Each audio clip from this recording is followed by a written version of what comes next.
오늘 우리 주님의 크신 은혜와 사랑이 사랑하는 모든 여러분들과 함께 하시기를 축원합니다. 사랑하는 여러분, 오늘 이제 창세기 42장부터 시작이 되어지는 여러분, 오늘이 마지막 이 창세기의 말씀들은 이제 하나님께서 참 놀랍게 역사하신다라고 하는 것을 우리로 하여금 되새기게 할 수밖에 없는 그런 말씀들이 나옵니다. 그 골자는 우리가 잘 알고 있는 내용들입니다. 근데 이 내용들에 담겨져 있는 하나님의 메시지는 무엇이겠습니까? 여러분, 하나님께서 큰 기근을 통해서 요셉을 세워주시는데, 이 요셉은 어떻게 보면 항상 상처를 가지고 있는 사람 아닙니까?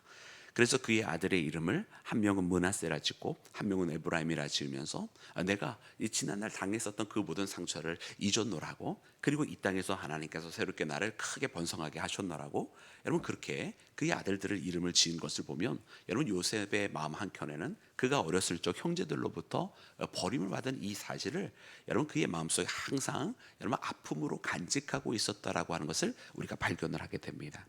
그래, 우리 하나님은 이와 같은 요셉을 그저 하나님의 어떤 커다란 이런 구원의 계획 속에서, 그저 하나님께서 이 기근 속에 있을 사람들을 건져내시기 위해서 요셉이라고 하는 사람에게 꿈을 해몽할 수 있는 지혜를 주시고, 그를 통해서 들어 사용하시는 것뿐만 아니라 이제 그 구원의 역사 속에 쓰임을 받았던 이 요셉 한 명도 여러분 하나님께서 직접 어루만져 주시는 이야기가 바로 오늘 본문 말씀부터 시작이 되는 이야기입니다.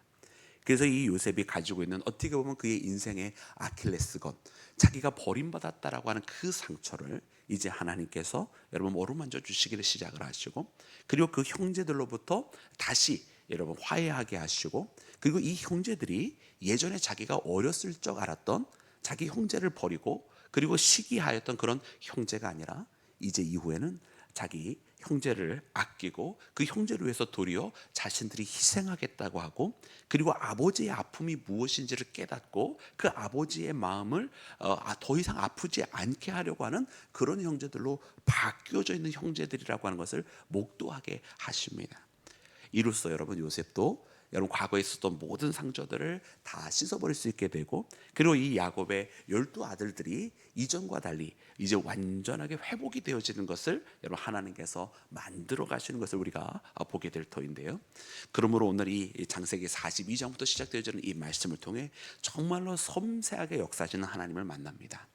그러므로 여러분, 지금부터 시작되어지는 이 말씀의 묵상을 통해서 여러분 우리도 이와 같은 하나님의 은혜를 경험하기 원합니다. 한편으로는 큰 하나님의 구원의 흐름이 있습니다. 구원의 역사 속에 그 하나님께서 우리 한 사람 한 사람에게 그 하나님께서 이끌어 가시는 전체적인 방향 속에 우리에게 사명도 주시고, 또 우리가 감당해야 될 역할도 주시고, 또 우리에게 그 가운데서 은혜도 주시지만, 우리 하나님께서 이렇게 큰 맥락만 이끌어 가시는 것이 아니라 우리 한 사람 한 사람의 연약한 부분, 우리 한 사람 한 사람이 가지고 있는 우리들만의 아킬레스건과 그 상처까지도 하나님께서 다 세밀하게 어루만져 주시는 하나님이라고 하는 것을 발견하는 나와 여러분이 되기를 우리 구주 예수님의 이름으로 축원합니다.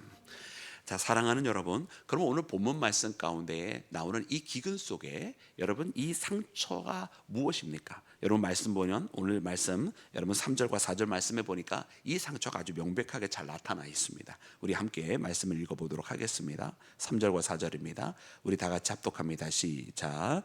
요셉의 형 10사람이 애굽에서 곡식을 사려고 내려갔으나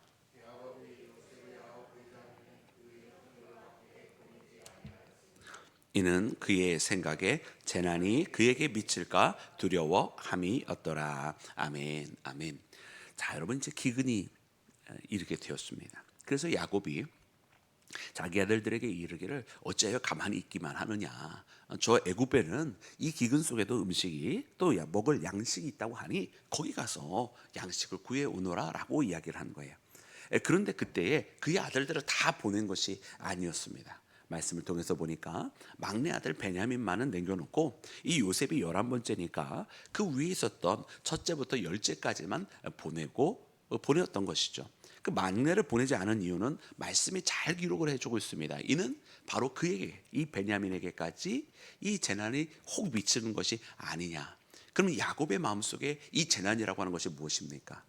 바로 라헬을 통해서 두 아들이 나오고, 자기가 사랑했던 아내 라헬을 통해서 얻은 아들이 바로 11번째였던 요셉이었고, 그리고 12번째가 바로 막내 베냐민이었는데, 요셉은 어렸을 적에 다른 형제들이 와서 들짐승이 와서 이 요셉을 죽였다라고 이야기하고 그거를 철석같이 사실인 줄로만 믿고 있으니, 여러분 자기 사랑하는 아내로부터 아들이 죽었다라고만 생각하고 있는 거 아니에요? 그리고서는 이제 말째만 남아 있는데 이 말째까지도 죽으면 안 되겠다고 생각하고서는 요셉뿐만 아니라 요셉은 없어진 거고, 그리고 베냐민도 이러면 안 되겠다는 생각에 베냐민은 가지 못하게 하고 있는 것을 봅니다. 여러분 이와 같은 상황이 바로 이 야곱과 또 야곱의 이 12아들들 가운데 남아있는 바로 그 상처입니다. 그래서 여러분 이와 같은 상황 속에서 이 10명만 애굽으로 내려가게 된 것이죠. 그리고 여러분 이와 같은 아버지의 선택을 여러분 그의 아들들은 이해를 못하고 있었을까요? 이제 이후에 우리가 말씀을 읽어보게 됩니다만은, 여러분 이와 같은 아버지의 선택이 결단코 부당하거나, 아버지 왜 우리 10명만 갑니까? 왜 마지막 11째는 데려가지 않습니까? 마지막 막내 베냐민은 왜 데려가지 않습니까? 라고 여러분 그렇게 따지지를 않아요. 그리고 말씀 보니까 여러분 그냥 내려갑니다. 그 이유는 이제 이 10명의 형제들이 아버지의 마음이 무엇인지 너무나 잘 안다는 거 하는 것이죠. 어렸을 적 그 11번째 요셉을 놓고 아버지가 요셉에게 채색옷을 주니까 시기하던 그런 철부지와 같았던 형제들이 더 이상 아니라고 하는 것입니다. 그리고 아버지가 무엇 때문에 슬퍼하고 있는지 너무나 잘 알고 있는 10명의 형제라고 하는 거예요.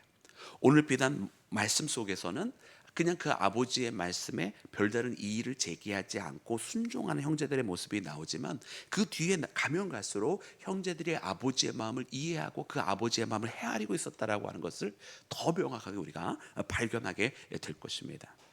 그래서 우리는 이렇게 이들이 가지고 있는 마음의 상처가 무엇인지를 먼저 이렇게 잘 발견하게 되는 말씀이 나와요. 그들에게 있어서 그 20여 년 전 바로 이 요셉이 바로 사라지게 되고 그 요셉을 시기하여서 저 노예에게 팔아버리게 되었던 그 사건, 또 야곱으로서는 그 아들 하나를 잃어버리게 된 이 사건은 사실 지울 수 없는 상처구나라고 하는 것을 발견합니다. 여러분 이런 상처들 사실은 우리 모두가 다 인생 속에서 한두 번쯤은 가지고 있는 여러분 그런 상처들입니다. 어떤 사람은 정말로 이런 자녀의 문제를 가지고 상처를 가지고 있고, 또 어떤 사람은 남들에게 이야기하지 못한 자기만의 상처, 가정의 문제 혹은 밖에서의 문제, 여러 가지 문제들을 다 가지고 있습니다. 이제 세월이 지나면 많은 사람들은 생각을 합니다. 세월이 지났으니까 이제 내가 그것을 이제 이 상처가 지워지고 이 상처가 나았겠거니. 근데 여러분 세월이 지나도요, 잠시 이게 잊혀진 것 같아 보이지만은 이 상처라고 하는, 우리 인생의 상처라고 하는 것이 어떤 특정한 상황이 딱 벌어지면 그게 다 훅 하고 다시 다 일어납니다. 그래서 우리는 알게 돼요. 내가 상처가 다 지워지고 다 나은 줄 알았는데 알고 보았더니 아직도 내 가운데 있었더라. 여러분 이런 일들 굉장히 많이 경험하게 됩니다.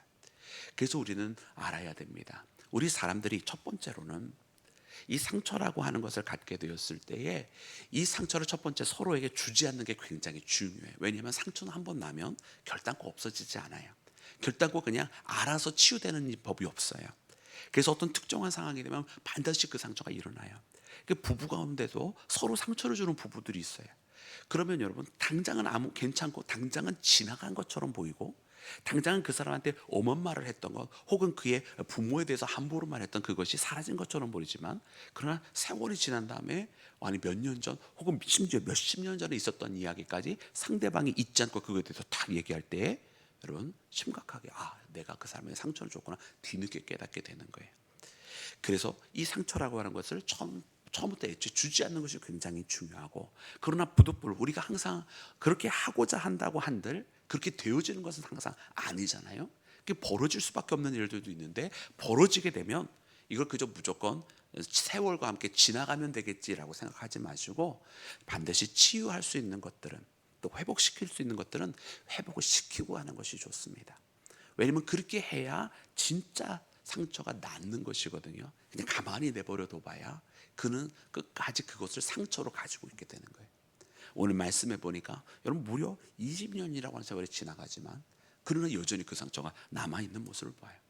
그리고 오늘 이 상처 속에는 우리 인간의 힘으로 우리가 우리의 노력으로 회복할 수 있는 상처도 있지만은, 그러나 하나님이 어루만져 주시지 않으면 낫지 않는 상처도 있습니다. 그래서 우리는 우리의 상처를 가지고 하나님 앞에 나와야 됩니다. 그리고 우리가 진정으로 주님, 나의 상처, 주님, 우리 자녀들의 상처, 주님, 우리 가정의 상처를 주님 앞에 맡깁니다라고 여러분 기도하실 때에 하나님께서 친히 어루만져 주시고 그 상처를 완전히 낫도록 이끌어 주실 줄로 믿습니다. 여러분, 그래서 이 믿음의 고백을 가지고 우리가 항상 주님 앞에 나가서 이 상처가 다시 회복이 되어지고 고침을 받는 놀라운 역사들이 여러분 우리의 삶과 우리의 가정과 우리의 자녀 속에 일어나기를 주님의 이름으로 축원합니다. 자, 사랑하는 여러분, 이렇게 해서 여러분 이 10명의 요셉의 형들이 애굽으로 내려오게 됩니다. 그리고 애굽에 내려왔더니 여러분 요셉은 자기 형들을 알아보지만 그 형들은 요셉을 알아보지 못했습니다. 분명 요셉의 외형은 조금 바뀌어졌을 거예요. 어렸을 적 요셉이 아니고 이제 어느덧 물론 자기네들이 이제 청소년절에 17살 때에 꿈꾼 이야기를 했었던 것을 보면 그래도 꽤 성장했었던 때예요. 그리고서는 이제 세월이 또 지나갔으니까 이제 요셉도 꽤 나이가 들었겠죠. 더군다나 애굽의 총리로 있었으니까 아마 외형도 조금은 여러분 이 이집트 사람들처럼 그렇게 하고 있었지 않았겠어요. 그 우리가 어떤 영화였죠? 예전에 굉장히 유명한 영화가 있었는데 율브리너 얘기하면 제가 너무 연식이 오래된 영화 배우로 얘기를 해서 아마 기억하시는 분들도 계실 거예요. 굉장히 오래된 성화가 있었는데 그 요셉이 딱 나오는 그 이집트 모습을 딱 보여주는데 완전히 그 이집트 사람처럼 요셉을 꾸며 놓았더라고요. 아마 실제로 그렇게 하고 있었을 거예요. 왜냐면 그 이집트에서 여러분 총리를 하고 있었으니까요. 그래서 더욱더 요셉을 그 형들이 알아보지 못했을런지도 모릅니다. 그런데 여러분 중요한 것은 바로 이제부터 시작이 되는 거예요. 이 요셉은 형들을 알아보고 형들은 요셉을 알아보지 못했어요. 이때 여러분 요셉이 자기 형들을 시험하기를 시작합니다. 너희들은 정탐꾼이라. 그러니까 이제 요셉의 마음속에서는 분명 이 형들을 아직 용서하지 않은 것이 있었을 것입니다. 그리고 우리는 시험이라고 방금 표현을 했지만 이것이 그냥 시험을 하고자 하는 시험이 아니었을 수도 있어요. 처음에는 그죠? 이 형들을 곱깝게 보고 시작한 것일 수도 있어요. 우리는 성경에서 그 이유를 정확하게 알 수는 없어요. 그러나 요셉은 이 일을 통해서 정탐꾼이라 하고 아니라고 하니까, 계속해서 너희는 정탐꾼이라 하고 또 아니라고 하니까 이 형들이 자기들의 가족의 이야기를 하기를 시작합니다. 우리는 다 한 아버지 밑에 있는 확실한 사람들이고 우리는 정탐꾼이 아니다 하면서 가정사를 이야기할 때에 막내가 오지 아니한 이야기와 또 요셉이 없어졌다라고 하는, 죽었다라고 하는 이야기를 하게 되는 거예요. 아마 이 이야기를 들었을 때 요셉은 조금 놀랐을 수 있어요. 오늘 성경에는 사람들의 마음까지 기록을 해주고 있지는 않으니까요. 그러나 분명한 것은 요셉은 자기 형제들에 의해서 잊혀진 바가 아니라 형제들의 이야기 속에 자기가 여전히 남아 있음을 발견을 했을 것입니다. 어쩌면 그것이 조금은 요셉의 마음을 움직였는 이야기가 됐는지 모르겠어요. 그러나 성경은 여기에서 그와 같은 말씀은 이야기해 주지 아니하시고 바로 그 다음으로 이야기를 전개해 나가십니다. 이제 요셉은 그 형제들에게 한 가지를 요구합니다. 그렇다고 한다면 너희들의 그 진실함을 증명하기 위해서 막내를 데려오라. 너희들이 막내가 너희 아버지 밑에 아직 있다고 하니 그를 데려와라 라고 이야기를 하였던 것이에요.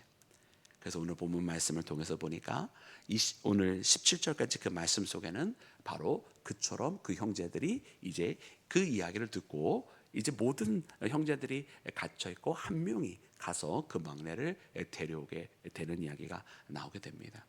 그래서 이제 요셉도 막내 베냐민과 재회하게 되는 그런 이야기가 시작이 되면서 이 요셉은 조금씩 그의 형제들이 자기를 아직 기억하고 있음을, 그리고 이전에 어렸을 적에 있었던 그 사건이 모두에게 자기만 피해자가 아니라 아버지도 마음의 상처를 갖고 있는 피해자고 자기 동생도 자기 형을 잃어버린 피해자고 또 자기한테 가해자였던 나머지 10명의 형들도 지난 일 때문에 마음의 상처를 가지고 있는 모두가 다 피해자였다라고 하는 것을 발견하게 되는 이야기가 시작이 됩니다.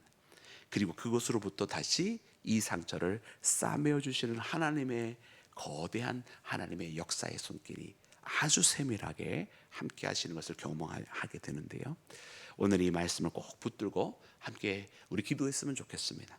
하나님께서 이 요셉을 들어 사용하시고 그를 통해서 하나님 크게 역사해 주신 것 주님 우리도 바라봅니다. 그러나 더욱더 감사한 것은 그런 역사 속에서 하나님께서 그 요셉 한 명의 이 지난 과거 그 아픔도 하나님 잊지 아니하시고 그의 아픔을 씻어주시고 싸매어 주시고 낫게 하시고자 움직이시는 하나님의 모습의 그 첫 발걸음을 우리가 오늘 이 새벽에 함께 보았는데 하나님 그 손길을 우리 모두에게도 허락하여 달라고 그렇게 기도하면서 여러분 우리 모두를 끌어안아 주시고 작은 상처 하나까지도 싸매어 주시는 하나님을 만나는 여러분 이 기도 시간 되기를 주님의 이름으로 축원합니다.